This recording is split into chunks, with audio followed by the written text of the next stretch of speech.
D'accord. Bon, bah, c'est le dernier cours là sur cette UE. Alors, en fait, ce que je vais faire, c'est faire. Ouh, le cours a commencé. Je voulais faire une sorte un peu de rétrospective et puis de mise en perspective un petit peu. Alors évidemment, avec les problèmes de santé et regarder un peu comment ont évolué tous ces concepts et ces connaissances autour du comportement alimentaire, et puis un petit peu pourquoi, parce qu'en fait, toujours, quand il y a des sujets d'études qui émergent, c'est parce que souvent, il y a une raison derrière. Par exemple, l'exemple simple, c'est pourquoi on travaille tellement sur le vieillissement depuis une quarantaine d'années. Oui, parce que la population vieillit. Pourquoi on travaille tellement sur le comportement alimentaire depuis quelques années? Parce que le comportement alimentaire pose un problème, quoi.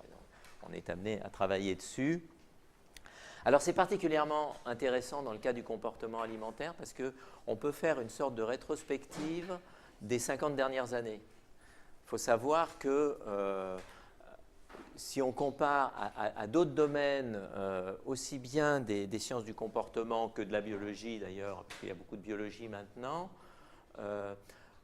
le comportement alimentaire est devenu un objet d'étude scientifique que très récemment. Alors c'est une vraie question, on peut se poser pourquoi on a, et tous les grands noms en gros qui sont intéressés à la physiologie, au métabolisme, au comportement, c'est vrai le comportement alimentaire, je parle de gens comme Claude Bernard, comme Atwater, enfin, etc., je suppose que vous connaissez, ils sont passés à côté. Ils n'ont pas considéré que le comportement alimentaire pouvait être un objet d'étude scientifique. Qu'est-ce que c'est un objet d'étude scientifique? C'est-à-dire que c'est quelque chose qu'on peut expliquer à partir d'une décomposition et de paramètres, et qu'on peut expliquer et prévoir. D'accord? Et bon, donc c'est une réflexion importante qu'il faut avoir sur ce sujet-là. Bon, alors il y a sûrement des raisons socioculturelles qu'on fait qu'on ne l'a pas considéré comme ça. Donc l'objet qui est étudié maintenant depuis un certain nombre d'années, c'est de comprendre les relations entre la nutrition et le comportement alimentaire, avec un certain nombre de caractéristiques assez spéciales de l'homme et des omnivores en général. C'est que ce sont des espèces animales qui vont s'adapter dans des environnements variables et variés.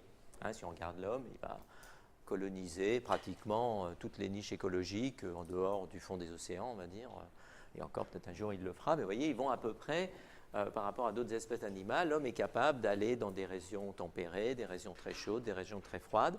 Il va avoir des alimentations qui sont sur la composition des aliments consommés qui sont très différents. Par contre, si on regarde évidemment, il va associer ces aliments pour retrouver son équilibre nutritionnel qui est plus ou moins toujours le même. Et vous voyez derrière, c'est tout de suite un problème de comportement. C'est-à-dire qu'une espèce comme l'homme est capable d'équilibrer son alimentation en associant des aliments qui ne sont pas équilibrés, mais en composant assez rapidement d'ailleurs dans un environnement donné, une association qui va lui permettre de réaliser son équilibre. Alors l'homme le fait évidemment, et si on regarde les cultures alimentaires et nutritionnelles des différentes cultures humaines, on va toujours retomber sur une relation entre des régimes alimentaires et derrière des équilibres qui sont relativement cohérents, on va dire, avec ce qu'on sait des équilibres alimentaires.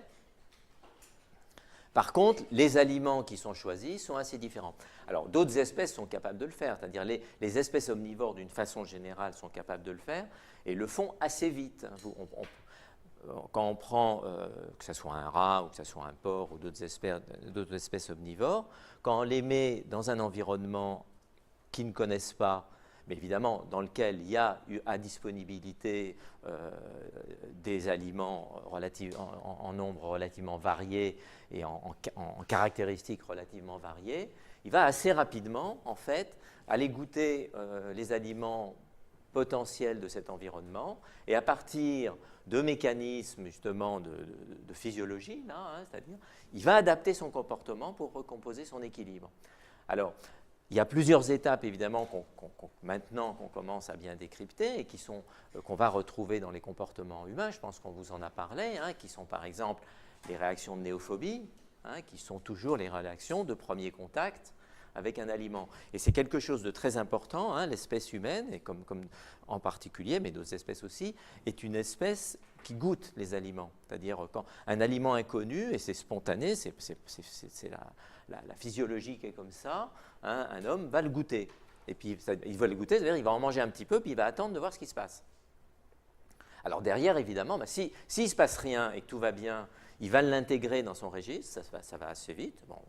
Et puis, évidemment, s'il se passe quelque chose de délétère, il va le repérer et il va associer cet aliment à cette réaction délétère et à ce moment-là, il va le rejeter. Voyez, et c'est comme ça, en fait, que petit à petit, il va reconstituer son régime dans un environnement donné qui lui permet, donc, en associant des aliments, d'obtenir son équilibre alimentaire. Évidemment, c'est là où ça complique les choses lorsqu'on veut s'intéresser au comportement.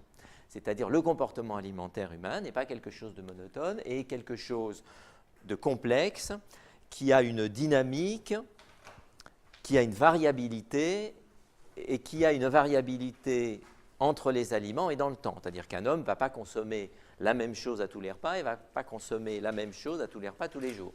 Hein. C'est-à-dire, et plus la diversité de son environnement est large, plus évidemment, il va être amené à faire des compositions complexes entre tous ces aliments. Alors, deuxième question, justement, comment il fait et jusqu'à quel niveau il est capable de fonctionner dans un environnement plus ou moins varié. C'est la question actuellement qui est posée.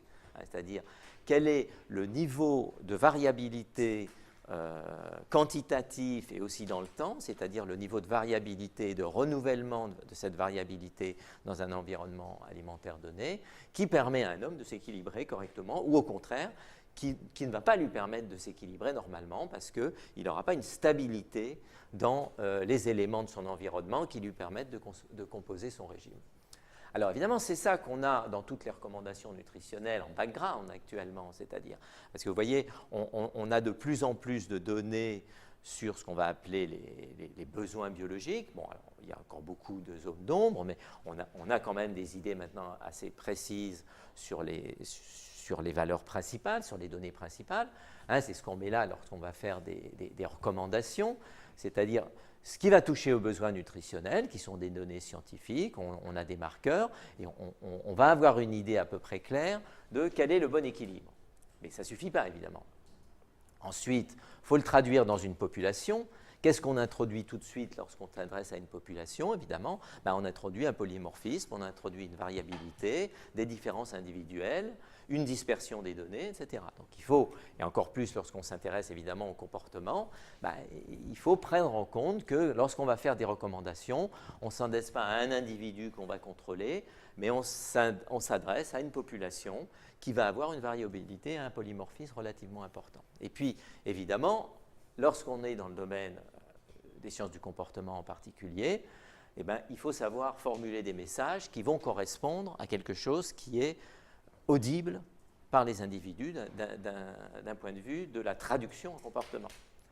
Alors, ce n'est pas des vues de l'esprit, c'est aussi pour vous raccrocher les choses que vous avez vues sur le plan théorique.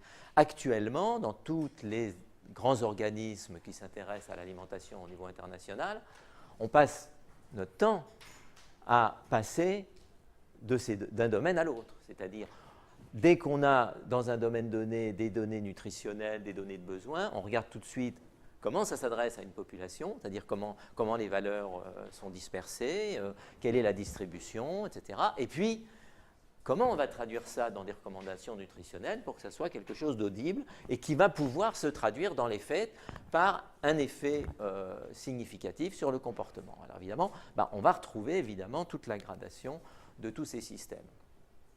Donc on peut voir évidemment comment tout ça a évolué en différentes étapes et comment les données se sont accumulées au fur et à mesure en fait, des besoins de connaissances qu'il y a eu pour s'associer avec les données plus biologiques sur les besoins. Bon, les besoins, déjà, c'est quelque chose, il faut bien avoir conscience, et c'est important, vous voyez, quand on fait le lien comportement-santé, qu'il y a derrière les recommandations. Bon, vous avez eu des cours dans d'autres unités de valeur là-dessus, mais il faut bien avoir conscience que les besoins, ce n'est pas toujours quelque chose de très clair. Hein, en général, on a des idées très claires, évidemment, sur ce qu'on va dire les carences majeures. Là, on est dans le domaine des signes cliniques, et on peut mettre en relation d'ailleurs des comportements avec ces signes cliniques.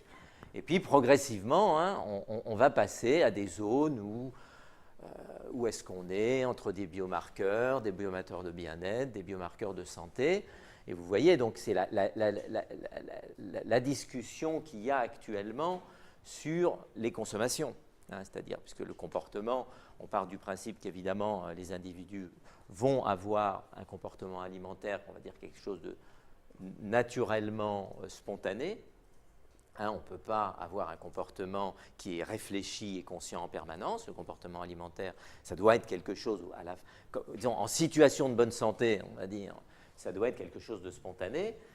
Et si on regarde la relation entre ce qui est consommé spontanément et l'impact qu'on peut attendre sur la santé, vous voyez, on est toujours dans des discussions, évidemment, avec une variabilité, une marge de consommation qui va nous indiquer si on est dans un espace de bonne santé ou au contraire si on arrive dans des situations extrêmes. Et puis évidemment, on met toujours ça en relation actuellement avec ce qu'on sait sur les problèmes de santé d'une façon générale. Alors évidemment, ce qui retombe aussi sur le fait de savoir pourquoi on s'intéresse tellement au comportement. Ben oui, on s'intéresse au comportement alimentaire parce que si on regarde, vous voyez, les facteurs causes de pathologie actuellement dans les pays européens en particulier, qui nous intéressent quand même en premier lieu, on voit que la plus grosse partie de ces facteurs sont de façon plus ou moins directe en relation avec l'alimentation et le comportement alimentaire des individus. Et que ce sont des facteurs de risque importants. Bon, l'alcool en fait partie, le surpoids en fait partie, évidemment, les consommations de fruits et légumes, etc. Les graisses saturées, l'activité physique, hein, le métabolisme énergétique, donc tout ça va tourner autour de la consommation. Vous voyez, donc plus de la moitié des facteurs de risque dans la population européenne sont liés de façon plus ou moins directe avec l'alimentation et donc avec le comportement alimentaire. Avec évidemment des consommations excessives, par exemple de graisses, sur lesquelles il faut qu'on comprenne pourquoi. Il y a une tendance à faire des consommations excessives de graisse. Et puis au contraire, des sous-consommations de certains produits, certains aliments tels que les fruits et légumes, qui est un peu quelque chose qui revient régulièrement, mais qui est toujours un casse-tête pour les comportementalistes. Comment on peut faire pour que les individus, spontanément, aient consommé plus de fruits et légumes? Quels sont les freins à cette consommation d'aliments qui, par ailleurs, hein, si on les aborde sur le plan objectif, sont des aliments qui sont parfaitement sains, qui sont plutôt bons dans certaines conditions, voyez, donc, qui remplissent tout ce qu'on pourrait attendre d'un aliment et qui, par contre, sont sous-consommés. Voyez. On tombe sur des questionnements relativement importants.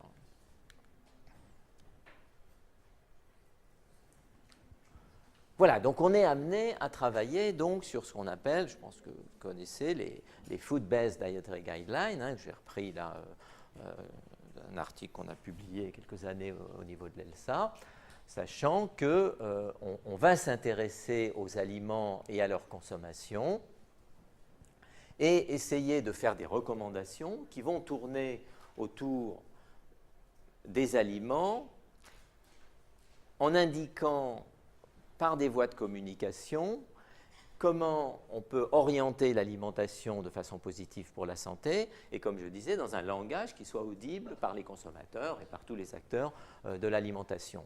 Et en regard de ces aliments, bien entendu, il y a des données aussi de facteurs de risque. Hein, c'est-à-dire qu'on ne se base pas évidemment sur des données qui sont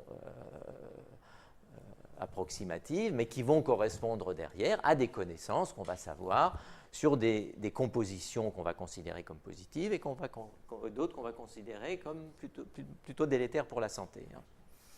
Et c'est ce qu'on retrouve à peu près dans toutes les recommandations et les guides nutritionnels qui sont faits.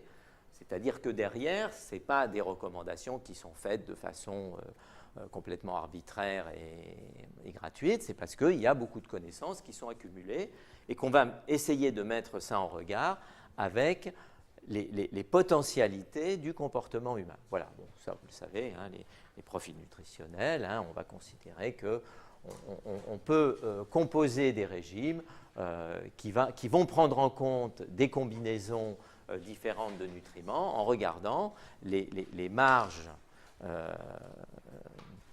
pour chaque nutriment qui vont permettre de tomber dans des marges qu'on va considérer comme les valeurs qui sont positives pour la santé ou présentant les risques minimums.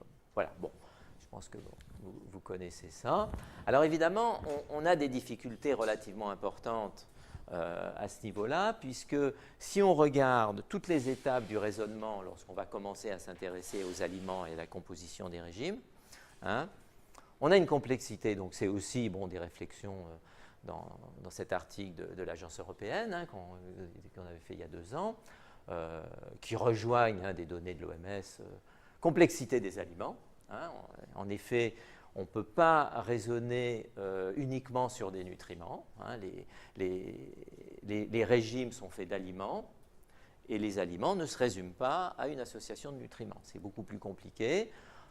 Plus il y a des pratiques culinaires, plus il y a beaucoup de choses qui viennent participer à ce qui va définir un aliment et ce qui, in fine, va définir un régime. Hein, c'est une première complexité. Deuxièmement, évidemment, ça vous l'avez vu à partir de beaucoup d'études, il y a une grande complexité des effets des aliments et des nutriments. On ne peut pas non plus résumer des effets aux effets d'un nutriment. On sait très bien, et vous voyez par exemple le débat actuellement, je parlais des fruits et légumes, en est un bon exemple. Autant on a des données, on va dire, épidémiologiques qui montrent qu'une augmentation de consommation de fruits et légumes est plutôt positivement corrélée à des biomarqueurs de santé. Si on prend séparément les différents nutriments qui constituent les fruits et légumes, très souvent, on ne trouve pas d'effet qui soit excessivement puissant du niveau de la signe-activité des effets. Donc, il y a une conjonction, une association dans un aliment, et puis, y compris des effets de substitution, parce que quand on consomme un aliment, on va en diminuer un autre, hein, évidemment. Mais là, on rentre aussi dans des réflexions de comportement, c'est-à-dire comment un aliment rentre dans un régime, et spontanément, si des individus augmentent un certain aliment, ils vont l'augmenter en substitution à quel autre. Et c'est toujours... Alors, ça veut dire, par exemple, dans certains cas, un aliment qui intrinsèquement est plutôt positif, dans certains cas, il peut avoir un effet négatif selon les substitutions qui vont se faire dans le régime spontanément lorsqu'on va le faire entrer dans le régime des individus.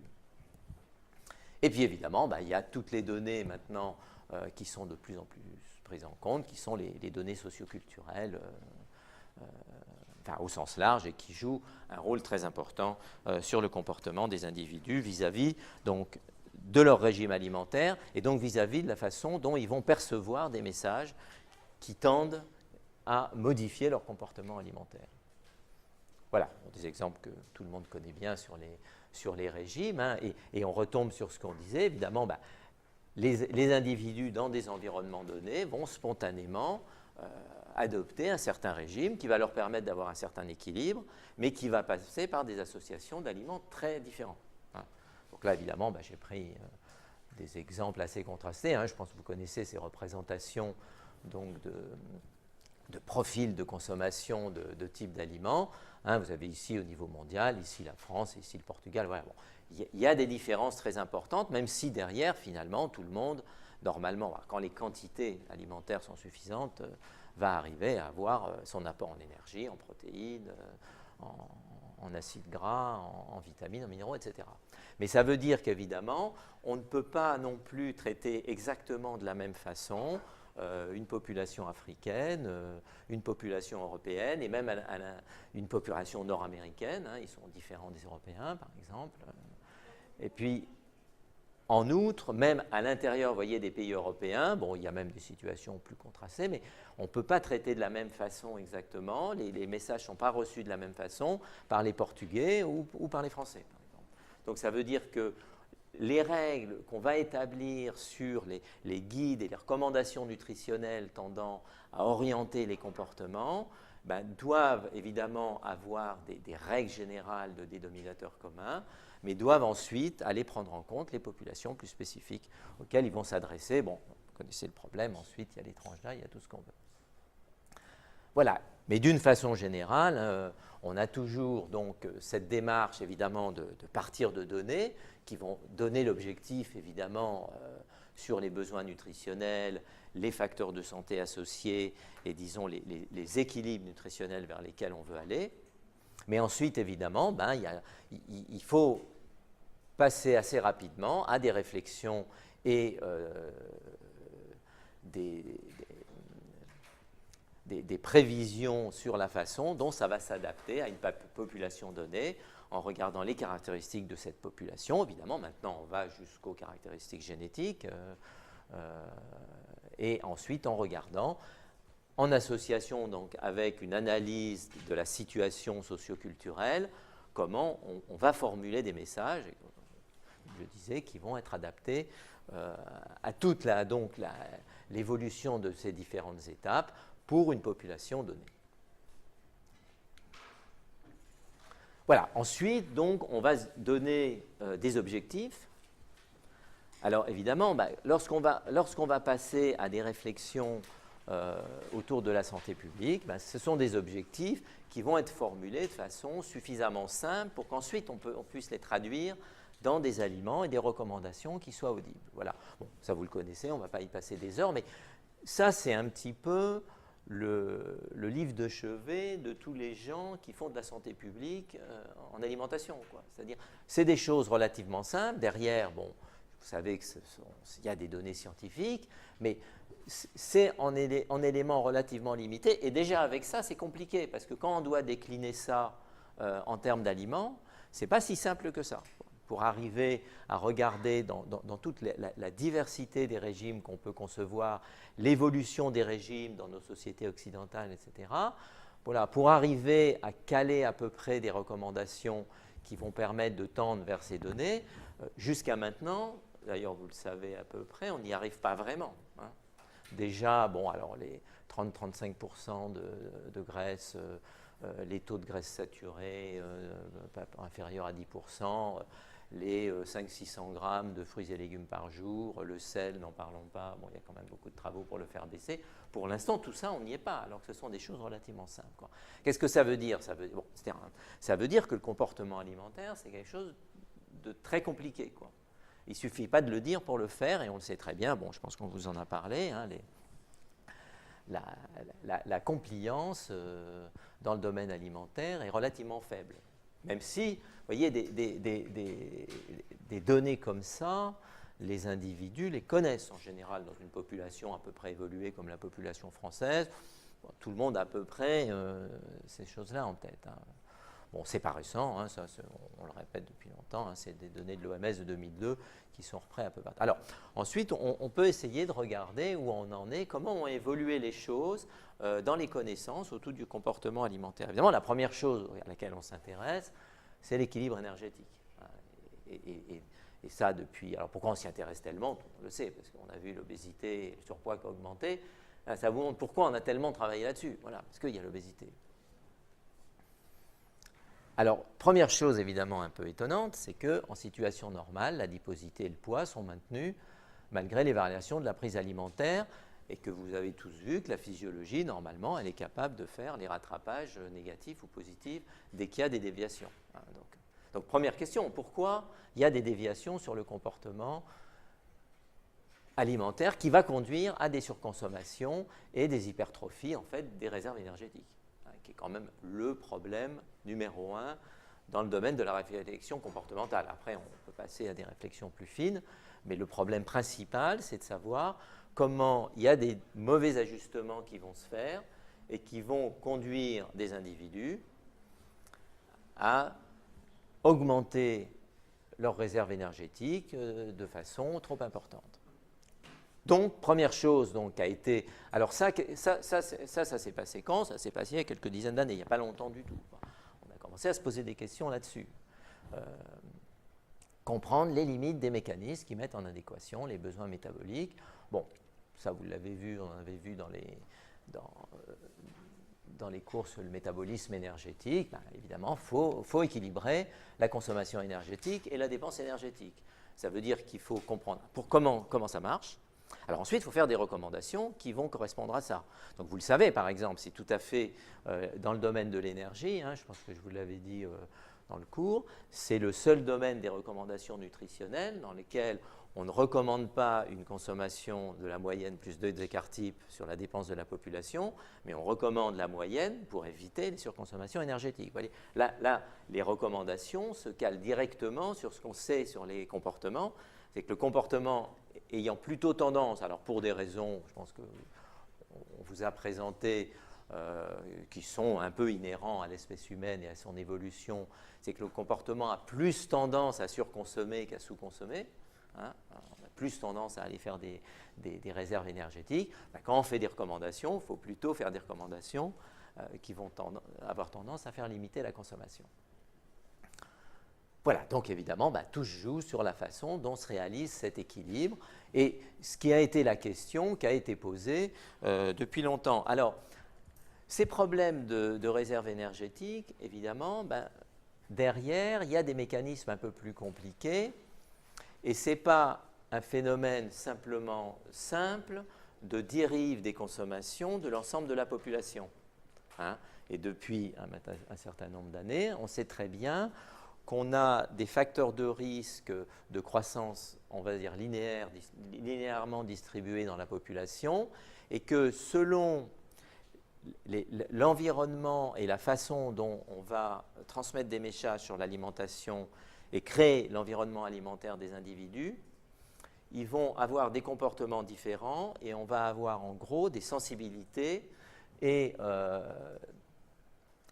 une distribution des dysrégulations qui va aller de façon croissante dans les individus. C'est ce qui est montré là sur une étude un peu récente, où en fait ce qui est intéressant, c'est qu'ils ont regardé les déviations standards du poids, enfin du BMI, en fonction de l'index de masse corporelle. Et ce qui montre, c'est que la déviation augmente lorsque le poids augmente.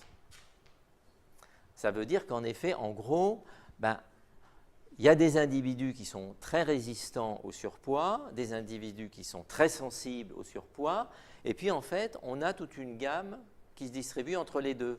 Et quand l'environnement est sollicitant, eh ben, on allume de plus en plus de sensibilité. Et c'est ce qui est montré là. Vous voyez, si on regarde les distributions de poids de masse corporelle, bon, c'est la même chose, hein, et la proportion de la population, évidemment, ben, les individus très résistants, globalement, ils restent résistants.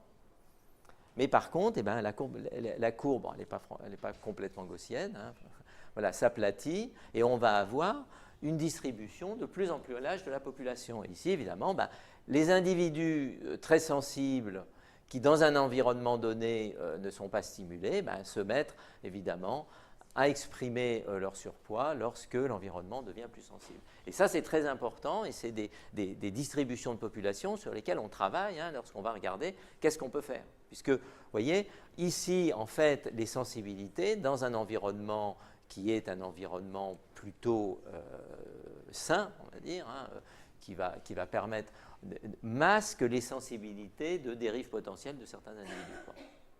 Donc, il faut essayer de comprendre, dans une population, quel est le pourcentage. Alors, derrière, on sait très bien maintenant, il y a de la génétique derrière. Hein. Il y a des profils génétiques à risque qu'on peut identifier et sur lesquels il faudrait cibler un certain nombre de recommandations pour leur éviter de dévier de cette façon-là. Et maintenant, on a une image, évidemment, assez...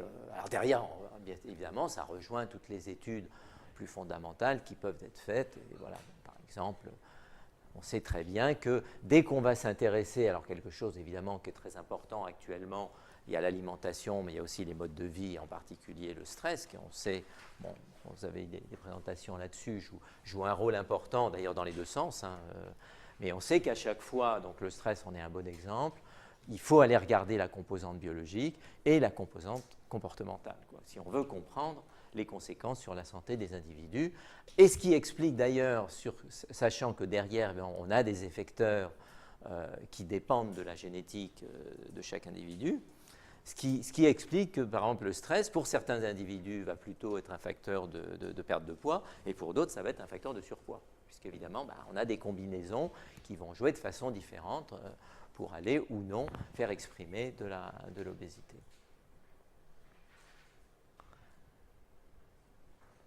Donc, à partir de ça, on est amené à raisonner la composition de l'apport énergétique.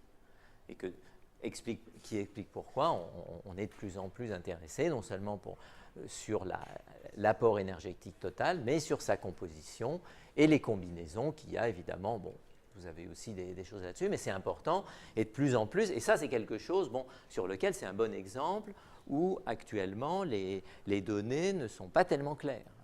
Par exemple, alors sur le sucre, par exemple, on a des données maintenant qui sont à peu près claires, mais il faut savoir que c'est ces 2 dernières années que l'idée qu'il y a quand même des problèmes de surpoids liés à des surconsommations de sucre arrive à peu près à un consensus scientifique. Jusqu'à si vous lisez les recommandations des dernières années, finalement, ce qui est dit sur le sucre est relativement modéré, et on va dire avec un fond de malaise des experts, parce que les données ne permettaient pas de le démontrer de façon claire. Bon, maintenant, en couplant les dernières études qui sont faites, en couplant avec des facteurs de profil allélique, de risque, de sensibilité au sucre, maintenant, c'est bien montré que des populations sensibles sont sans problème, expriment un surpoids dès qu'ils ont un niveau de consommation de sucre élevé. Enfin, simplement pour vous dire, il y a des débats, mais par exemple, un débat qui n'est pas réglé, c'est la relation entre les glucides et les protéines, jusqu'à quel niveau il faut monter. Pour l'instant, aucune recommandation claire n'est faite parce que les données ne permettent pas de le faire. Alors c'est un problème parce que derrière, il y a des comportements et des consommations qui se font, et on a un peu de mal à indiquer des marges vraiment précises pour faire ça. Et puis, autre facteur, évidemment, mais qui est lié à la composition, en particulier à la teneur en lipides, évidemment, vous en avez parlé, qui est la densité énergétique, qui sont des éléments, vous voyez, alors relativement simples qui permettent de travailler, de faire des recommandations, mais là encore, c'est excessivement difficile que ça se traduise de façon effective dans les consommations. Voilà. Alors que là, on sait bien qu'un régime densité énergétique élevée perturbe le contrôle de l'appétit, etc. Bon, il y a des données, mais il va falloir aller plus loin.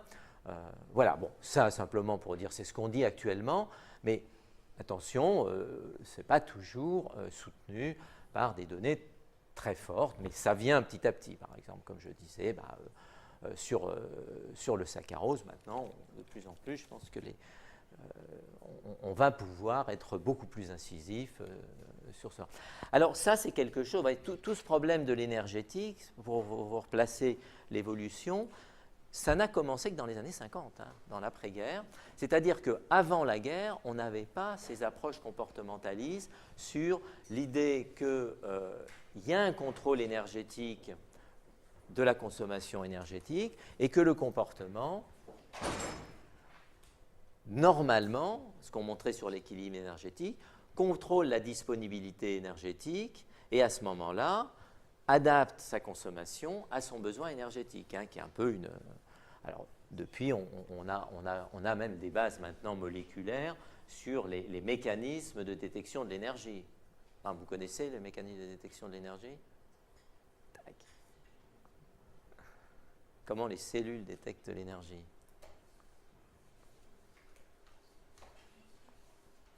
Important, c'est des données des dernières années. La MP kinase. On a une phosphatase qui est sensible au turnover des molécules d'ATP.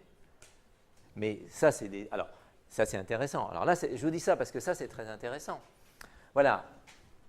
L'étude scientifique des mécanismes régulant la faim, et en particulier la consommation énergétique, a commencé dans les années 50. Il y a 2 grandes équipes dans le monde qui ont été très précurseurs, comme je vous disais, qui, sur la base des travaux sur l'énergétique, mais qui étaient passés à côté du comportement, ont dit on doit pouvoir prévoir la prise alimentaire à partir de variables mesurables, c'est-à-dire une démarche scientifique. C'était les premiers à le dire. Qui c'était ? L'équipe de Lemagnan en France, au Collège de France, et puis aux États-Unis, l'équipe de Epstein. C'est 2 grandes équipes qui sont vraiment les précurseurs dans le domaine du comportement alimentaire. Et pendant 30 ans, à la suite de ces précurseurs, on a commencé à dire le comportement alimentaire est quelque chose qu'on peut décrire et qu'on peut prévoir à partir de variables mesurables. Faut vous dire que donc c'est quelque chose de récent. Alors un travail par exemple qui a été fait par Lemagnan, et puis par des élèves de Lemagnan, donc ici Nicolaïdis et Even. Bon, c'est un peu plus tard, mais enfin, bon, le temps de publier. Voyez, mais c'est vraiment des travaux princeps qui ont apporté des concepts nouveaux sur la réflexion sur le comportement alimentaire et qu'on permet maintenant de raisonner les moyens d'intervention là-dessus. Vous voyez, simplement, alors on va aller vite, mais enfin, je pense que je vous l'avais déjà montré, celui-là, mais c'est important. Simplement, ils ont montré, vous voyez, on prend des animaux, ici, on peut le faire chez l'homme, ici, ils déclenchent leur prise alimentaire, et ils ont regardé le métabolisme énergétique, et en fait, on voit qu'au moment où ils déclenchent, visiblement, il y a un petit décrochage de la dépense énergétique. Et donc, l'idée qu'ils avaient eue à l'époque, et d'ailleurs là aussi c'était très précurseur, ils avaient dit il doit bien y avoir un système biochimique de sensing, quoi.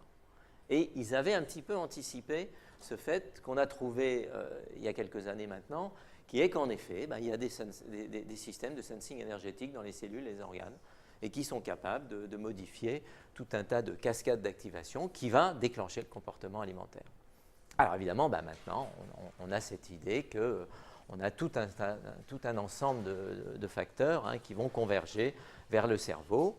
Et évidemment, s'associer à d'autres facteurs centraux qui vont aller évidemment jusqu'aux facteurs d'environnement, socioculturels, etc., et qui vont contrôler ce comportement alimentaire. Et pour aboutir à ce que vous avez vu maintenant, qui est, alors évidemment, déjà une première approche, mais qui restait, et ça c'est les données des années 70-80, qui restait évidemment un peu mécanistique, quoi. C'était une vision un petit peu d'homéostasie régulée, où il y avait des signaux qui arrivaient, des contre-signaux, que la faim était associée évidemment avec une variable homéostatique qui s'associait à des variables hédoniques. Et puis évidemment, quand l'énergie était satisfaite, à ce moment-là, on avait une inversion et de passage vers les phénomènes de rassasiement et de satiété. C'était, alors il y a des grands noms là-dessus, je pense que vous avez connu, qui a très bien décrit ça, puis maintenant qui est en fin de carrière, des équipes telles que l'équipe de Blundell en Angleterre, etc., qui sont mais ils ont beaucoup fait progresser, mais ça, c'est à l'initiative des premiers travaux de Lemagnan et Epstein. C'est-à-dire, qu'est-ce qu'il y a eu derrière? Quand même des approches très scientifiques, très rationnelles, d'aller décrire toutes les étapes du comportement animal, humain, etc., de regarder ce qui se passe et d'arriver à ces conclusions-là. Et puis ensuite, de dire, maintenant, il faut aller regarder les mécanismes qu'il y a. Bon, ça, c'est la vision traditionnelle de la cascade de la satiété. Et puis évidemment, ensuite et un peu en parallèle, évidemment, les gens se sont dit, on a ces schémas de comportement sur les approches comportementalistes, il faut aller regarder maintenant la physiologie et la biochimie qui est derrière. Et donc les gens qui se sont mis, ça c'est les années 70 à peu près. Aussi, il faut avoir l'idée que c'est des données, tout ça c'est assez récent.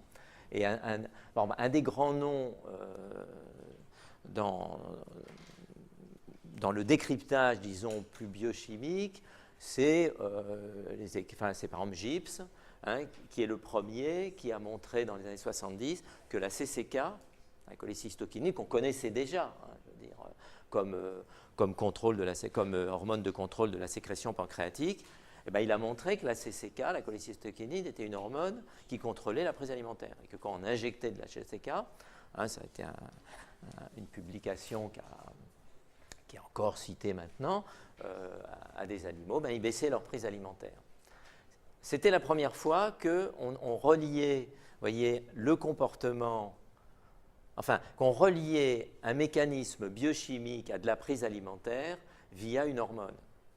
Et ça a ouvert tout un champ de travail, et tout ce qu'on a fait par la suite sur toutes les hormones gastro-intestinales, sur la leptine, etc., découle de ce premier concept. C'est-à-dire les gens sont partis à la recherche des hormones et des médiateurs et des signaux qui contrôlaient la prise alimentaire. Et en fait, comment ça se passe? Comme toujours, à chaque fois qu'on voyait sortir une nouvelle hormone, un nouveau neuropeptide, etc., on regardait systématiquement s'il agissait sur la prise alimentaire. Et comme ça, on a décrypté ceux qui agissaient, ceux qui n'agissaient pas. Alors évidemment, comme d'habitude, il y a eu des impasses, etc. Mais on est arrivé à ces schémas que vous connaissez, tout ça, ça a dérivé de ces premières études sur la CCK. Le CCK, ça a été un petit peu le déclencheur de tout le travail sur toute la combinatoire de signaux et de neuropeptides. Alors, un peu coup de chance, je dirais, parce qu'en même temps, on savait déjà que la CCK agissait sur le nerf vague. Et alors, à ce moment-là, tout le monde s'est intéressé aussi à dire, la CCK, elle passe par voie sanguine, elle a sûrement des récepteurs centraux, okay, mais elle agit sur le nerf vague, on le savait déjà, parce que c'est comme ça qu'elle contrôle une partie de l'activité digestive. Et à ce moment-là, on s'est aperçu que le nerf vague était un système de sensing très important des événements digestifs et qui contrôlait la prise alimentaire. Et on est arrivé évidemment à cette combinatoire que vous connaissez et que maintenant est à peu près bien décrite. Et puis, un peu les derniers dans cette combinatoire de signaux, c'est les signaux d'adiposité, la leptine. C'est quelle année la découverte de la leptine? Quelles années? C'est voilà, 90, c'est très récent. Voilà, je veux dire.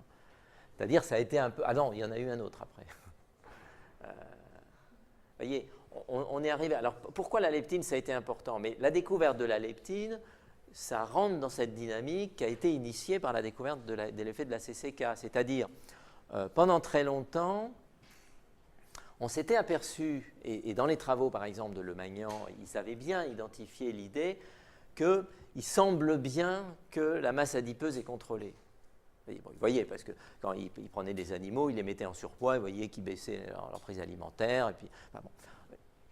Et ils avaient aussi mis l'hypothèse, Le Magnan, ses élèves, Epstein, etc. Il doit bien y avoir quelque chose qui est sécrété par le tissu adipeux et qui doit informer le cerveau. Ils l'avaient cherché, à l'époque, ils avaient les moyens du bord. Et puis évidemment, en années 90, des gens qui travaillaient complètement sur autre chose d'ailleurs après, c'était généticiens au départ, qui faisaient des... on l'a trouvé en fait, on a d'abord trouvé le gène, c'est parce qu'on connaissait, en fait, la leptine, vous savez comment on l'a trouvée? Oui, non? En fait, depuis très longtemps, on connaissait ces souches de souris obèses. Et puis il y a des généticiens qui s'y sont mis, ils ont dit, nous, on est généticiens, on va bien trouver le gène qui est différent entre les souris sauvages et celles qui sont obèses. Et puis évidemment, ils ont fait tout le génome et puis ils ont trouvé une protéine, ils ne savaient pas ce que c'était. Ils ont fait synthétiser la protéine et puis on s'est aperçu que cette protéine, quand elle l'injectait aux animaux, elle faisait baisser la prise alimentaire. C'était la leptine, on l'a trouvé comme ça. Voilà, c'est important de vous montrer. Vous voyez, tout ça, c'était parce qu'on était préoccupé, évidemment, par les troubles du comportement alimentaire et les surconsommations.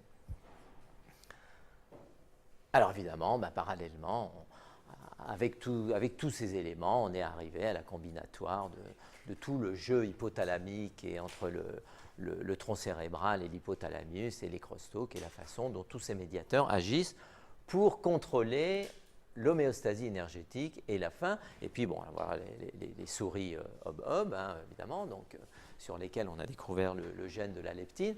Alors, c'était intéressant, ça, parce que la découverte de la leptine a permis d'aborder une réflexion autour de la variation entre les phénomènes à court terme et à moyen long terme. Puisqu'en fait, l'idée, ça montrait que toute la combinatoire de signalisation, on va dire, d'origine digestive principalement, les neuropeptides digestifs, etc., est une signalisation en temps réel liée au repas. C'est des alternances de rassasiement, de faim, rassasiement, satiété. Par contre, la leptine, c'est des rattrapages à moyen long terme. Et ça a permis de dire, non seulement il y a des mécanismes en temps réel qui vont contrôler l'alternance des repas, mais il y a des mécanismes de rattrapage des déviations à plus ou moins long terme qui vont permettre justement de rattraper des déviations en plus ou en moins via des effecteurs comme la leptine. Et puis évidemment, quand on a découvert ça, on dit ça y est, on a expliqué l'obésité, c'est la leptine qui ne va pas. Alors évidemment, en effet, on a des gènes en particulier liés à la leptine ou à des signalisations qu'on va trouver dans toute cette zone, je pense que vous avez vu, qui est toute la signalisation des mélanocortines. Alors en effet, on s'est aperçu qu'il y avait des obésités qui étaient liées à des dysfonctions d'origine génétique, mais Bon, je pense que vous le savez, hein, c'est 1 ou 2% des cas d'obésité. Hein. Des obèses avec une mutation sur la leptine ou sur les récepteurs, dans le monde, il y en a une quinzaine, hein, peut-être. Donc, voilà. Mais ça a permis de rentrer dans un système. Mais évidemment, et on arrive maintenant, évidemment, aux idées plus récentes, avec, évidemment, alors pourquoi on a profité? Parce qu'il y a tous les progrès dans le domaine de la neurophysiologie qui ont permis de dire, mais la prise alimentaire est contrôlée par des mécanismes, oui, homéostatiques, mais d'autres mécanismes beaucoup plus compliqués. Donc, il faut regarder évidemment ce qui se passe des repas, il faut regarder ce qui se passe à court terme, et ça, vous voyez, dans les années 70, 80. Il faut regarder ce qui se passe à moyen long terme avec les réajustements, là on tombe sur la leptine, et puis il faut aller regarder tout ce qui est non homéostatique, et c'est ce qui se passe actuellement. Actuellement, on est arrivé au moment où on s'intéresse maintenant beaucoup plus. Alors, je ne dis pas que ça, c'est réglé, quoi, mais c'est quelque chose qu'on commence, disons, à mieux aborder, à mieux comprendre. Et en comprenant ça, comme à chaque fois, lorsqu'on s'intéresse à un domaine de la biologie, à chaque fois, on s'aperçoit qu'on ne sait rien et qu'il faut aller plus loin, qu'il y a d'autres facteurs qui jouent et qui sont ceux-là. Voilà, alors évidemment, toutes ces dernières années, ce qui explique ce qui s'est passé, c'est-à-dire, vous voyez, on est passé de phénomènes qui ont fait progresser les connaissances, et puis maintenant, après, on est passé au sensoriel. Sensoriel, ça a été décrypté. Alors, c'est vrai que autant il y avait beaucoup de connaissances sur la vision, sur le toucher, sur les mécanorécepteurs. En ce qui concerne l'odorat et le goût, c'est aussi des données très récentes. C'est les 10-15 dernières années. Bon, vous savez qu'il y a quand même eu, il y a combien de temps? Il y a eu 2 prix Nobel. Hein, c'est-à-dire qu'il y a eu un mouvement très fort pour se dire il faut qu'on comprenne les phénomènes sensoriels. Bon, maintenant, on commence à décrypter les cartographies, la façon dont sont cryptés les goûts et les odeurs, etc. Et puis, comment, évidemment, il y a toute la combinatoire d'interactions sensorielles qui va participer dans tout un interférogramme de converger vers les mêmes zones. Alors, ce qui est intéressant d'ailleurs, c'est que ça converge vers les mêmes zones, vers le tronc cérébral, etc. Et en fait, ça rentre en interaction avec les voies homéostatiques. Et ça, ce sont les travaux des dernières années. Et puis ça, c'est les travaux des 3-4 dernières années. C'est-à-dire, par exemple, tous ces récepteurs qui étaient présents au niveau olfactif, au niveau gustatif, bon, okay, ils sont très caractérisés. Maintenant, on les trouve partout. Déjà tout le long de l'intestin, et ça, on commence à voir qu'il y a un sensing permanent de tout un tas, donc c'est tout au long de l'intestin, et c'est très intéressant, et qui, alors, on reboucle, puisque ça contribue à contrôler les sécrétions de neuropeptines. Donc, vous voyez, il y a des systèmes sensoriels qui vont se passer, et puis maintenant, en fait, on en retrouve dans tous les organes. Et on s'aperçoit que l'organisme, tous les organes font du sensing permanent avec des tests récepteurs, etc., qui vont en permanence faire de la surveillance. Et on commence à avoir un peu cette idée de tout l'interférogramme. Bon, alors là aussi, il y a eu depuis une vingtaine d'années des grands noms. Bon, un des grands noms sur tout ce problème de vagues de signalisation qui vont converger vers le cerveau et tous les relais qu'on va trouver dans le cerveau à différents niveaux, bon, bulbe olfactif, bulbe rachidien, etc. C'est des travaux de l'équipe d'Edmond Rolls, par exemple, à Londres, qui a un des grands noms, qui a participé évidemment à développer toutes les techniques d'imagerie, qui sont les techniques que maintenant tout le monde utilise. Eux, ils ont commencé il y a 25 ans à peu près. Voilà. Mais on utilise maintenant évidemment toutes ces données qui ont été accumulées et qui permettent d'intégrer tout ce qui s'est fait. Voilà un peu pour vous montrer cette vague de connaissances. Comme je disais, moi, c'est intéressant le comportement alimentaire parce qu'on a à peu près 50-60 ans, il y a eu une quantité de connaissances qui se sont accumulées, je dirais à partir de rien. C'est vrai qu'au début du XXe siècle, pratiquement, personne ne pensait que le comportement alimentaire était un objet d'étude scientifique. Il faut avoir ça en tête. Alors peut-être parce qu'on n'en avait pas besoin, sûrement parce qu'on n'en avait pas besoin. Et qu'ensuite on a vu apparaître, parce que ça correspond quand même, les années 50, eh ben, au développement de l'industrie agroalimentaire. Bon, on ne va pas faire de critique, mais voilà, bah, il s'est passé un certain nombre de choses dans les mutations alimentaires qui sûrement ont amené des questions auxquelles on a cherché à répondre. Alors maintenant, bah, on en est là. L'appétit est stimulé par des facteurs beaucoup plus larges que les problèmes physiologiques, avec des questions simplement bon, qu'on connaît bien, mais qui sont importantes. Bon, les processus de la motivation hédonique de l'appétit sont une composante importante. Et ce qui est très intéressant, et c'est une idée maintenant qui est très bien, alors qui est relativement évidemment triviale, mais les individus sont capables de continuer à consommer un aliment palatable sous l'effet de facteurs hédoniques alors que leurs besoins énergétiques sont satisfaits. Évidemment, ça c'est la question à laquelle il faut répondre maintenant. On le sait, on le remarque, on n'a pas obligatoirement les solutions pour le comprendre. Voilà. Comment se passe la physiologie? Dans différentes conditions, hein, le comportement alimentaire, c'est un comportement qui est comme tous les comportements humains. Alors derrière, évidemment, on a une combinatoire très importante. Je vous montre ça, évidemment, pour dire, on a quand même fait beaucoup de progrès, il ne faut pas dire que ça ne sert à rien. On sait maintenant qu'il y a des mécanismes de biologie derrière. Le comportement, c'est quand même de la biologie, c'est des médiateurs, comme tout ce qui touche le comportement. Mais évidemment, il y a tout le cerveau derrière, avec beaucoup d'interrelations avec tous les phénomènes d'environnement culturel et des modes de vie qui vont participer évidemment à contrôler. Ça, on peut passer. Voilà, alors ça c'est simplement, on reprend actuellement évidemment le modèle initial, le modèle traditionnel avec les cascades de satiété, mais il faut le rendre plus complexe.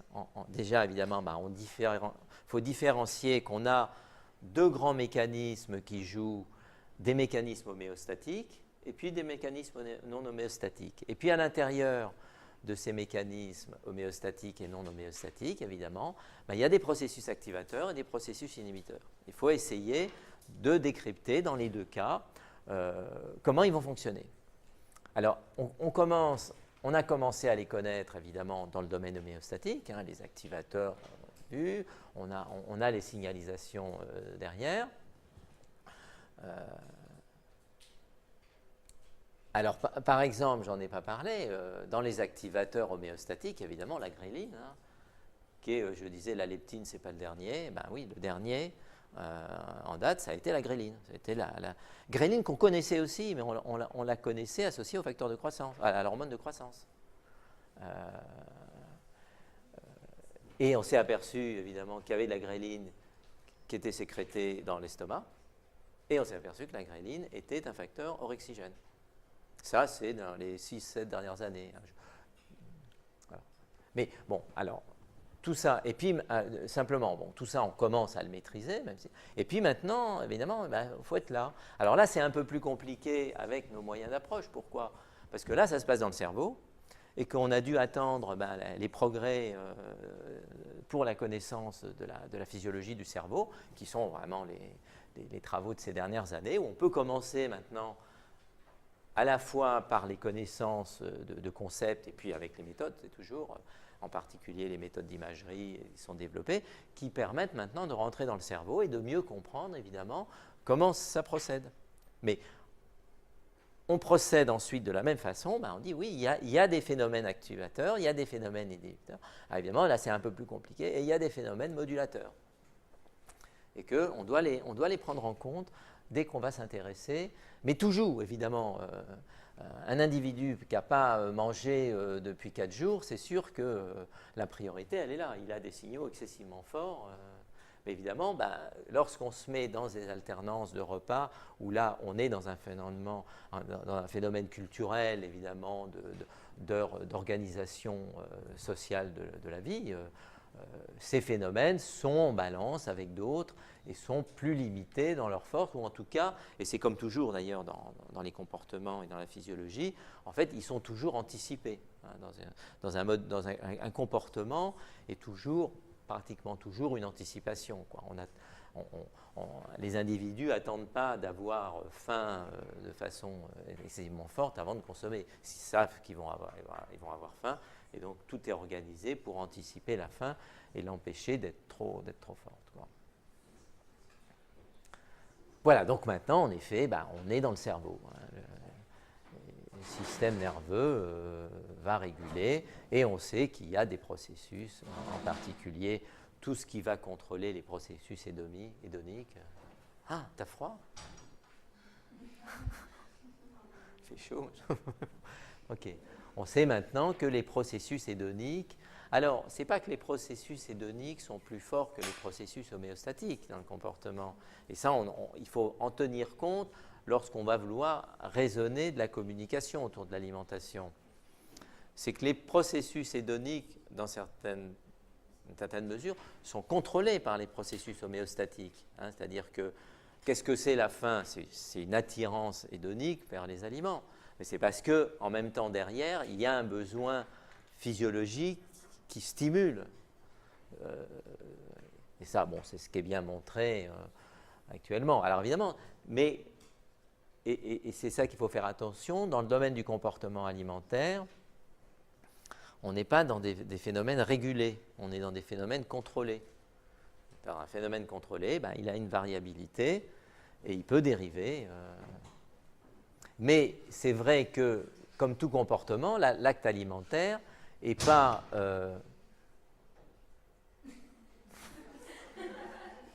Quelle énergie! L'acte alimentaire, évidemment, pas conduit par une recherche d'énergie, la physiologie est bien faite, il est conduit par une recherche de plaisir. Sinon, s'il n'y a pas de recherche de plaisir, il n'y a pas d'acte, quoi. D'une façon ou d'une autre, voilà. Voilà, et évidemment, dès qu'on a compris qu'il fallait aller par là, et ça, bon, c'est très très récent, on est tombé sur les processus de récompense et le système dopaminergique, mésolimbique. Et si vous regardez, d'ailleurs c'est intéressant, si on s'amuse à faire une étude depuis 5-6 ans de l'augmentation des travaux, c'est intéressant à l'effet de l'alimentation sur le système mésolimbique, c'est exponentiel, quoi. Vous voyez, donc maintenant, tout le monde est parti pour essayer de comprendre comment on contrôle l'activité du système mésolimbique et de tous les systèmes de récompense. Et puis, on retombait évidemment, oui, c'est les systèmes qu'on appelle le wanting et le liking, je pense qu'on vous en a parlé, hein. Derrière, évidemment, parce que, en effet, les individus ne consomment pas, comme je dis, pour un besoin énergétique, ils consomment parce qu'il y a une stimulation de wanting par rapport à quelque chose qu'ils aiment en plus. Voilà, et qu'actuellement, bon, on commence à décrypter. Alors, il y a des questions très importantes, évidemment, qui sont associées à tout ça et qui intéressent en premier lieu, les recommandations, de l'industrie, enfin tous les acteurs de l'alimentation. C'est quoi? On est tombé sur ce rôle tout à fait central des systèmes de récompense. Qu'est-ce qu'il y a derrière?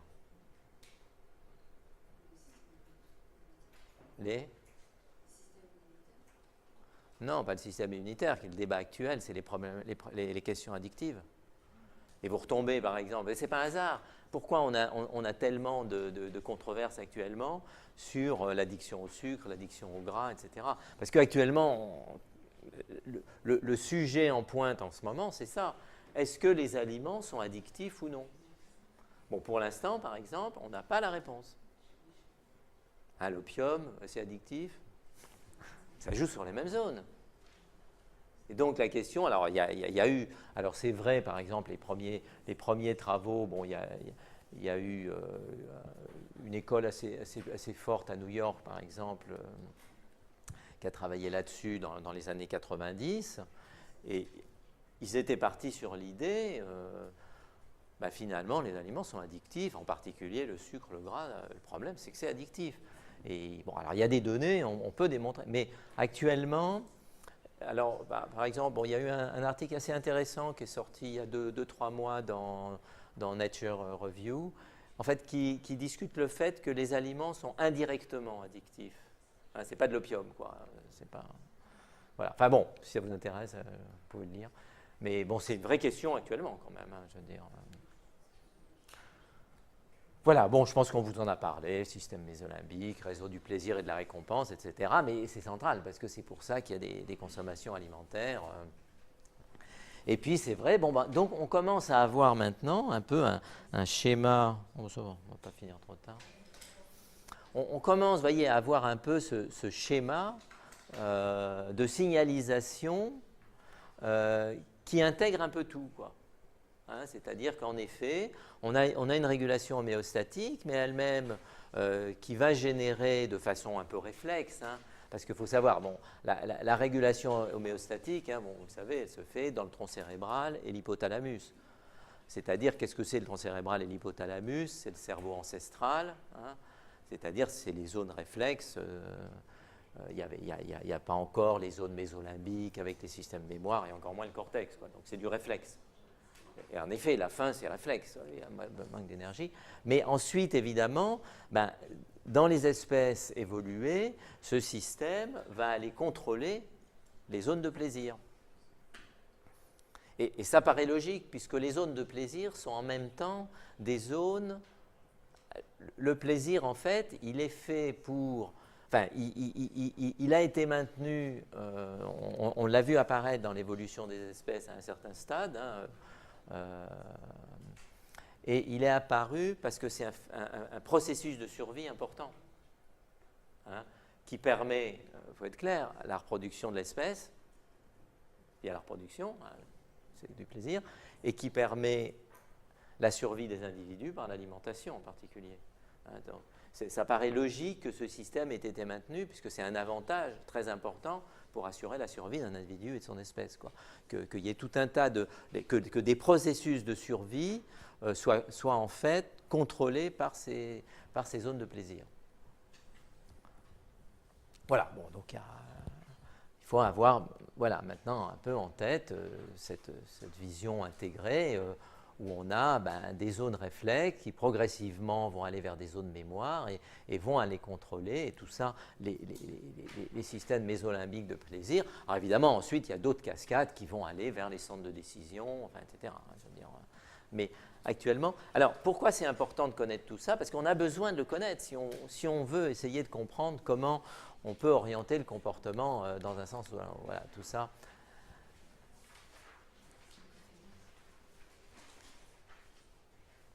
Alors ensuite, on peut décrypter des situations et puis on va essayer justement de voir. Par exemple, on peut avoir des modèles pour étudier. Ici, c'est quelque chose, bon, c'est pas récent, c'est un travail de l'équipe de John Blundell, hein, avec Yeomans aussi, hein, qui sont des grands noms du comportement, qui sont à Londres et à Leeds.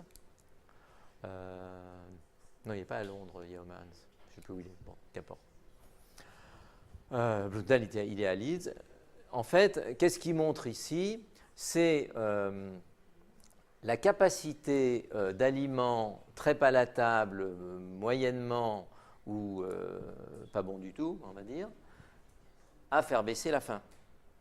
Alors évidemment, ce n'est pas un scoop, plus c'est bon, plus on en consomme pour arriver à arrêter la consommation, quoi. Vous voyez que pour arrêter la consommation de cet aliment très palatable, il faut en consommer 800 grammes et la moitié pour l'aliment qui provoque pas un plaisir. Voilà, donc c'est bien ce qu'il y a derrière, quoi. C'est qu'on est dans un phénomène qui est contrôlé, qui n'est pas régulé, et qu'il y a des stimulations, plus évidemment, là simplement c'est qu'avec celui-là, la stimulation hédonique, elle dépasse le contrôle homéostatique, ou en tout cas, il faut une stimulation homéostatique plus forte dans ce cas-là pour éteindre la stimulation hédonique. Donc, il faut consommer plus d'aliments, qui aient plus d'énergie, qui envoient plus de signaux de quantité énergétique disponible dans l'organisme pour aller éteindre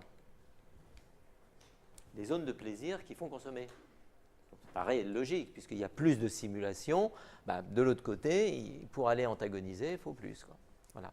Donc on est bien, ce que je disais, un phénomène contrôlé, qui n'est pas un phénomène régulé, où il y a une boucle de régulation parfaite, comme on pensait un peu au début, quoi. Vous voyez, les premiers schémas, on dit ça doit être parfait. Quand les hormones montent, la consommation baisse, etc. C'est plus compliqué que ça. Donc on doit travailler là-dessus et voir évidemment comment, alors après évidemment, sur quoi on va chercher à jouer dans ces situations-là. Parce que les phénomènes homéostatiques, ils sont ce qu'ils sont. Les aliments, ils ont leur signalisation homéostatique, elle est ce qu'elle est. Et les régimes. Les signalisations sensorielles et de reward, c'est un petit peu plus discutable parce qu'il y a quand même une composante cognitive forte. Mais enfin, voilà. Alors, faut aller jouer sur d'autres facteurs plus socio-culturels, quoi. C'est-à-dire qu'on sait que tout converge et c'est pour ça de plus en plus on se retrouve dans des approches où on sait qu'il faut intégrer tout un tas de données cognitives pour, par exemple, que des individus ne soient pas aussi spontanément attirés, ou en tout cas qu'ils soient capables, quand ils sont très attirés par un aliment, pour arrêter la consommation avant.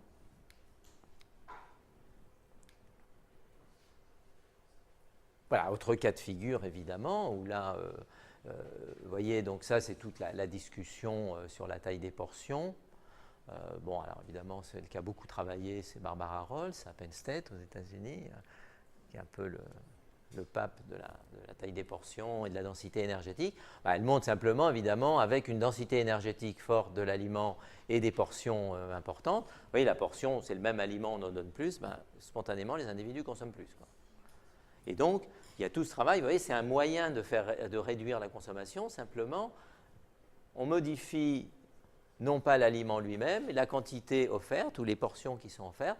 Et à ce moment-là, on voit qu'on peut arriver, même avec des aliments de densité énergétique élevée, quand même, voyez, à baisser la consommation. Évidemment, quand la densité énergétique est encore plus faible, ça marche aussi, quoi. Mais simplement, vous voyez, il y a des paramètres qui sont autres que l'aliment pur en lui-même, etc., qui peuvent permettre de moduler ces comportements de consommation par rapport à un aliment. Voilà, je pense que j'ai... Oui, on va donc... Voilà, donc je pense qu'il faut avoir ce schéma en tête. Non, il faut avoir ce schéma en tête maintenant, qui est à peu près la vision qu'on a. Vous voyez qu'il y a deux grandes voies qui concourent à l'ingestion. Hein. Il y a une voie qui passe par l'homéostasie et une voie qui passe plus par le reward. Et les deux fonctionnent ensemble, quoi. Et c'est relativement important, y compris en réflexion sur la façon dont ont évolué les espèces et l'espèce humaine, évidemment. Ce que je disais, ça paraît logique que la satisfaction d'un besoin de survie est contrôlée par la satisfaction d'une voie de plaisir, quoi. En fait, c'est la voie de plaisir qui est le moteur qui fait consommer ce dont l'organisme a besoin pour sa survie. Alors, évidemment, là, on a parlé des aliments, mais comme vous le savez, il y a des contrôles un peu plus précis, quoi. C'est-à-dire que le cerveau contrôle la composition des aliments, contrôle les protéines. Et par exemple, ça a été montré que ça marche pour l'énergie, y compris ces phénomènes justement de choix alimentaire. En gros, on va être attiré pour des raisons de plaisir par un aliment. Mais si, par exemple, on carence en protéines des individus, on s'aperçoit qu'ils sont attirés par des aliments riches en protéines relativement... Alors, pas de façon majeure, mais significativement, on voit qu'ils shiftent un petit peu leur choix alimentaire. Donc, ça veut dire que le système d'attraction et de plaisir, à ce moment-là, est plus activé par des aliments qui vont être identifiés riches en protéines parce qu'il y a un besoin, quoi, etc. Donc, on s'aperçoit qu'il y a des composantes un peu plus précises dans tout ça. Voilà. Et moi, j'aime bien ce schéma parce qu'on est bien dans des systèmes, justement, comme je disais, qui ne sont pas régulés mais contrôlés. Et c'est-à-dire, vous voyez, chaque processus est une boucle indépendante qui va converger vers le contrôle central de la prise alimentaire. Mais vous voyez, il faut avoir la boucle homéostatique, il y a une boucle plaisir, il y a une boucle mémoire, etc., qui va faire jouer tout un tas de paramètres qui soient purement nutritionnels, qui soient socioculturels, mais qui vont converger, vous voyez, à orienter le comportement à un moment d'une donnée. Mais dans cette façon de voir les choses, qui est sûrement la réalité dans le cerveau, je vais dire, on comprend que ça peut bouger, quoi, à tout moment. Ce n'est pas régulé, c'est contrôlé. Et puis, selon plein de facteurs, ça va aller dans un sens ou dans l'autre. Et c'est ça qu'il faut qu'on puisse gérer. Bon, évidemment, c'est très compliqué, c'est vrai. Mais on commence à avoir, pour montrer ça. Alors, par exemple, actuellement, évidemment, on travaille beaucoup sur les fruits et légumes, puisque on a beaucoup de données qui convergent sur le fait qu'il faut consommer ces produits qui sont sous-consommés. Alors, c'est vrai qu'il y a beaucoup de facteurs qui jouent en plus. Bon, évidemment, il y a tout ce qu'on a dit, la signalisation, pourquoi on ne les identifie pas obligatoirement avec plaisir. Actuellement, il y a beaucoup de travaux, je ne sais pas, peut-être on vous en a parlé, justement, qui essayent de comprendre, en particulier les enfants, quoi. Pourquoi les fruits et légumes ne sont pas un objet de plaisir. Alors, il y a des études qui le montrent. Si on fait des études d'objets de plaisir avec les enfants, évidemment, on leur met une barre de chocolat, c'est un objet de plaisir. Et puis les fruits et légumes, c'en est pas un. Alors pourquoi? Bon, alors on essaye de voir. Alors ce qui est intéressant, c'est que, parce qu'ensuite l'idée, c'est comment on peut faire bouger ça, quoi. Voilà. Et actuellement, c'est vrai que ce qui est plutôt rassurant, c'est qu'on a l'impression qu'on peut faire bouger, même chez les enfants. Alors évidemment, parce qu'on est dans des phénomènes culturels, quoi, et c'est peut-être aussi la façon dont ça leur est présenté dès l'origine que pour eux, ça devient... Alors évidemment, il y a bien d'autres choses qui jouent et qui sont un peu, qu'on essaye d'intégrer maintenant dans toutes les approches de gestion du comportement. Bon, ici, c'est simplement des données de l'OMS sur des données en Grande-Bretagne, qui montre la consommation de fruits et légumes dans une population par décile net family income, et puis évidemment les revenus familiaux. Enfin, la part de l'alimentation dans les revenus. Pardon, voyez. Donc ceux-là, ils mettent 25% de leurs revenus dans l'alimentation, et ceux-là, ils mettent 5% des revenus dans l'alimentation, quoi. Et ceux-là, donc, ils consomment beaucoup de fruits et légumes, et ceux-là, ils n'en consomment pas beaucoup. Donc ça, on le savait déjà, mais bon, maintenant, on a des données qui permettent de le quantifier de façon... C'est les riches qui consomment des fruits et légumes. Et les pauvres, ils n'en mangent pas. Donc il faut arriver à cibler les populations défavorisées. Et bon, alors évidemment, on sait pourquoi ils ne consomment pas de fruits et légumes. C'est parce que c'est cher, parce que ça demande une organisation, ça demande du temps, etc., qu'ils n'ont pas. Alors c'est une réflexion qui est très importante. Bon, là, je vous ai repris les conclusions d'un article qui est sorti en 2011 sur ces problèmes de consommation de fruits et légumes.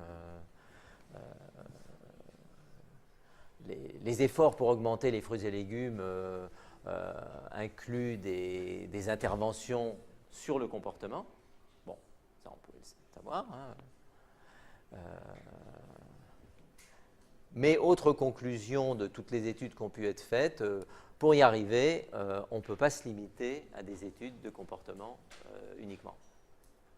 Alors, quelle est un petit peu la voie qui est ouverte maintenant?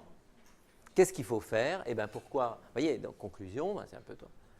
Il faut aller vers des choses beaucoup plus larges sur le plan socio-culturel, raison pour laquelle on parle de marketing social, d'approche économique du comportement, enfin, etc., etc.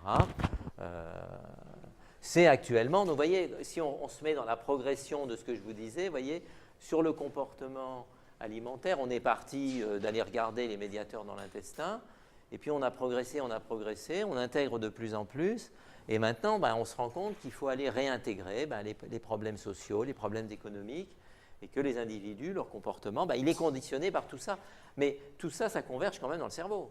C'est-à-dire, évidemment, pourquoi les gens n'achètent pas, pourquoi les gens font tel type de consommation? À la fin, c'est quand même des décisions de comportement, des décisions d'achat, des décisions de consommation, donc qui sont au niveau de l'individu. Et c'est un peu ce qui est toujours difficile dans les problèmes de comportement, et encore plus lorsqu'on veut aller vers justement une réflexion de recommandation, hein, c'est-à-dire on est dans des phénomènes de population, mais les décisions se font au niveau de chaque individu. Il faut donc regarder un peu tous les polymorphismes pour la distribution et la variabilité biologique, mais aussi sociale, quoi. Et comment on peut arriver, quand on gère une population en termes de santé publique, à intégrer tout ça pour faire quelque chose et des recommandations qui vont à peu près coller à tous ces gens. Alors, il y a des choses relativement intéressantes, je finirai là-dessus. C'est vrai qu'on a l'impression qu'il y a une étape charnière autour des années 2007-2008. Hein, vous voyez, parce que ça fait, on va dire, depuis maintenant 20-30 ans qu'on fait vraiment de la politique de recommandations nutritionnelles de façon très active. Alors, ça a déjà eu des impacts. Hein. Regarde, par exemple, on voit même en Amérique du Nord, il y a quand même un certain nombre de pathologies liées aux surconsommations énergétiques. Par exemple, les problèmes de cholestérol, tout ça, ils l'ont plus ou moins réglé, quoi. Ils ont vraiment réussi à freiner. Dans le domaine du comportement et de la consommation énergétique, alors, dont on va dire le surpoids est un bon indicateur, quoi, sur les régulations de la consommation alimentaire. Alors, qu'est-ce que ça représente ici?